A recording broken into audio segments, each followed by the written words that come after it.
Self-analysis, Key to the Mastery of Life. Lecture by Paramahansa Yogananda, November 6, 1938.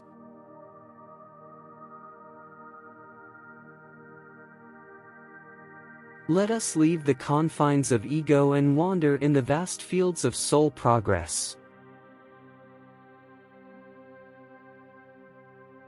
As time is marching on, so must your souls march on to a greater expansion of your life in spirit.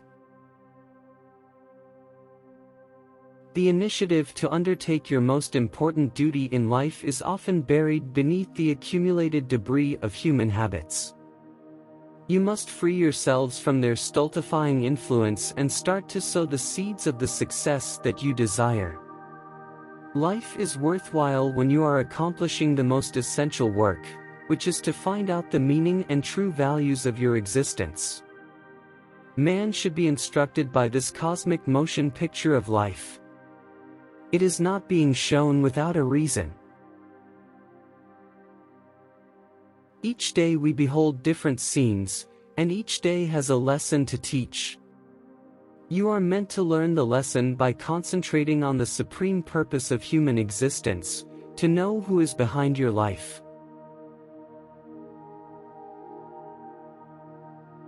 Without self-analysis, man leads robot-like life.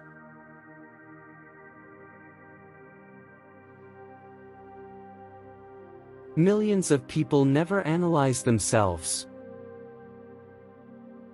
Mentally they are mechanical products of the factory of their environment, preoccupied with breakfast, lunch, and dinner, working and sleeping, and going here and there to be entertained.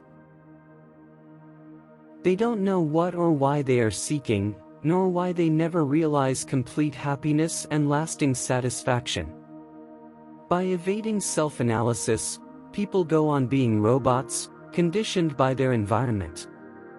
True self-analysis is the greatest art of progress.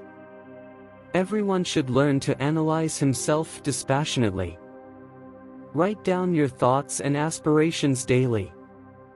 Find out what you are, not what you imagine you are, because you want to make yourself what you ought to be.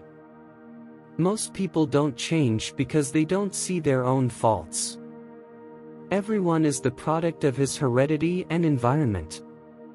If you were born in America, you reflect certain American characteristics. If you were born in China or England, you are likely to reflect the interests of those nationalities. Your environment is the result of your true heredity, the traits and desires acquired by you in past lives. This heredity of past incarnations has led to your being born in the particular family and environment in which you now find yourself.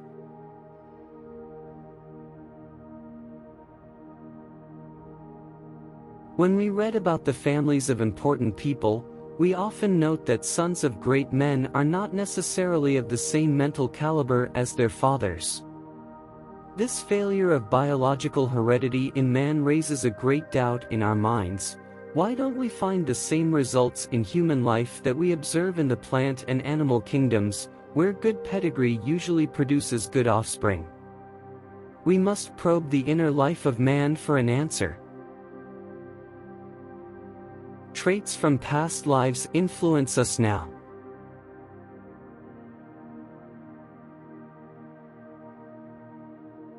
In a literary family, it is not unusual to find a boy who doesn't like literature at all.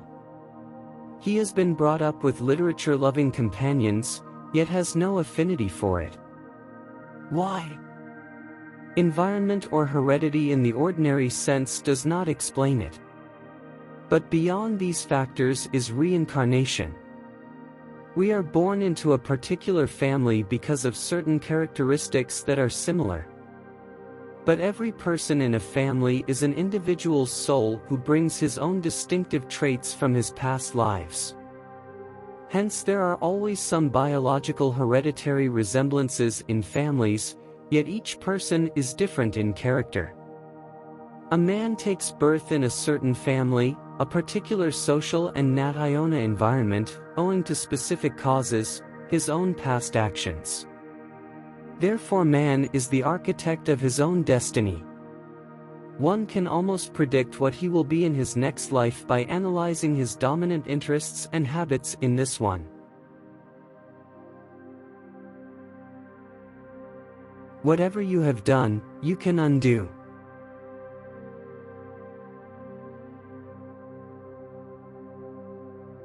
So self-analysis is important for the progress of the soul. Let us suppose that tragedies have been your favorite reading for many years, and that you naturally feel you will continue to enjoy them for the rest of your life. But if you analyze yourself and see that you are becoming morose from constant reading of this type of literature, you will wish to form a new habit of perusing inspiring spiritual books. By doing so you will change the course of your life.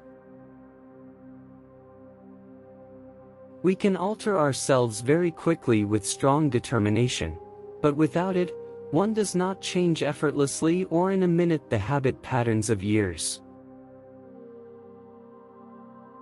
To eradicate a habit of long standing, you must apply the full strength of your determination in counteractivity until the bad habit is worn out. Most persons don't have the necessary patience. But everyone should feel encouraged by this truth: whatever you have created or done you can undo. When you analyze what you are, have a firm desire to banish your weaknesses and to make yourself what you ought to be. Don't allow yourself to be overwhelmed with discouragement at the revelation of your shortcomings that honest self-analysis usually brings.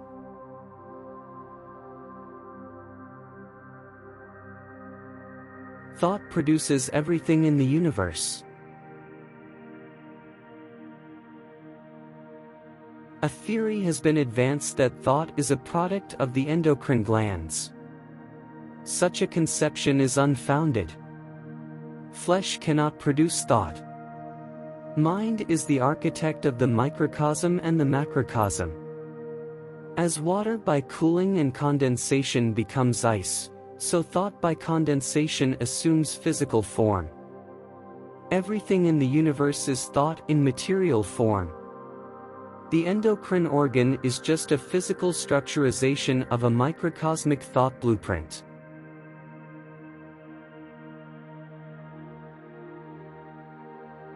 The physical and mental aspects of man are closely interrelated. It is commonly observed that a person whose liver is out of order becomes cranky.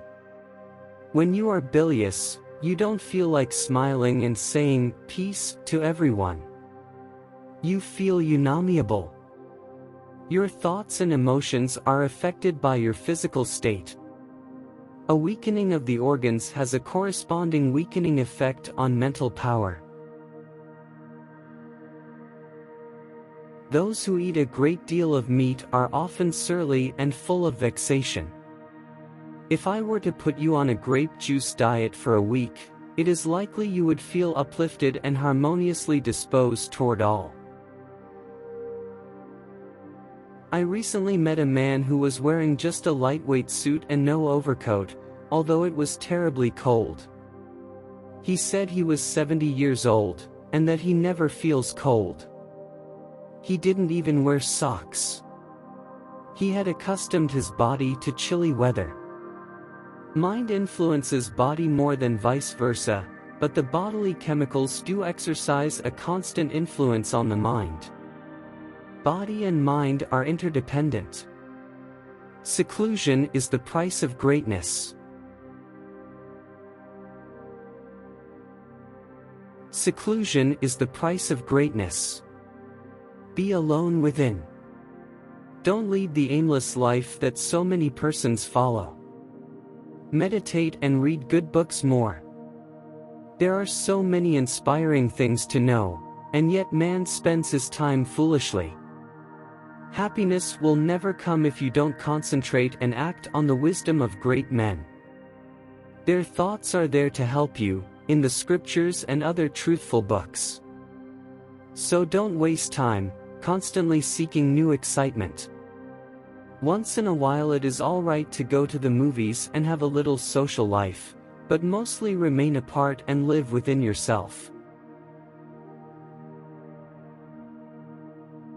Happiness depends on meditation, on knowing great minds through their thoughts and books, and on surrounding yourself with people who are noble and kind.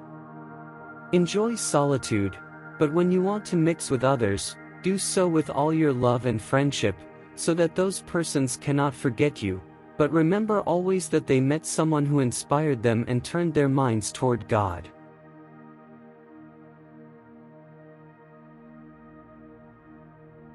Excerpts from the book Man's Eternal Quest by Paramahansa Yogananda.